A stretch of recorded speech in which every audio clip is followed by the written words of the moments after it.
மார்கழி மாசம் தொடங்கினால் ஸ்ரீரங்கத்துல ஒரே கொண்டாட்டம் தான். மார்கழி மாசத்துல அத்தியனோற்சவம், அடுத்து தை மாசத்துல பிரம்மோற்சவம், அடுத்து மாசி மாசம் வந்தால் தெப்போற்சவம். இன்று தெப்போற்சவம் தொடங்குகிறது. இன்று பெருமாள் அன்னப்பறவை மீது எழுந்தருளப் போகிறார். அன்னப்பறவை மீது வருகிறாரே, இதனுடைய கருத்து என்ன? இதற்கு பின்னாடி இருக்கக்கூடிய சிறப்பு என்ன என்றால் 2 விஷயங்களை பார்க்கலாம். திருவரங்கநாதர் எப்படிப்பட்டவர் என்றால், அன்னமாயன்னங் அருமறை பயந்தான் அரங்கமாநகர் அமர்ந்தானே என்று திருமங்கையாழ்வாருடைய பாசுரம். அன்னமாகவே எம்பெருமான் வந்திருக்கிறான். பிரம்மாவிடம் வேதங்கள் எல்லாம் இருந்தனவாம். அந்த வேதங்கள் எல்லாம் தொலைந்து போகின்றன. அந்த சமயத்துல எம்பெருமான் ஹம்சமாக அன்னப்பறவையாக வந்து வேதங்களை எல்லாம் உபதேசித்தான் என்று சொல்லப்படுகிறது. அப்போ அந்த அன்னப்பறவையை பார்த்த உடனே ஞானத்தை பெறுதல் என்கிற விஷயத்தை நாம் கூறிக்கொள்ள வேண்டும். அது மட்டுமில்லை, அன்னப்பறவைக்கு ஒரு சிறப்பு சொல்றது உண்டு.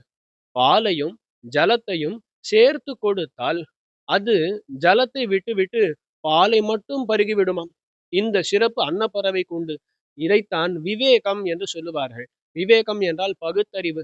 எதை விட வேண்டுமோ அதை விட வேண்டும், எதை கொள்ள வேண்டுமோ அதை கொள்ள வேண்டும். அவ்விதமாக பண்ணக்கூடியது அன்னப்பறவை.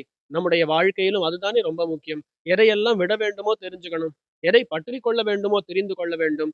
விட வேண்டியவற்றை விட்டு பற்ற வேண்டியதை பற்றி நாம் வாழ வேண்டும்.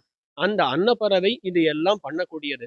அப்போ இன்று நம்பெருமாள் திருவரங்கநாதர் அன்னப்பறவை மீது எழுந்தருள்கிறார் என்றால் 2 விஷயங்களை நாம் நினைவில் கொள்ள வேண்டும். இதே நம்பெருமாள் அன்னமாக வந்திருக்கிறார் நமக்கு ஞானத்தை உபதேசிப்பதற்காக.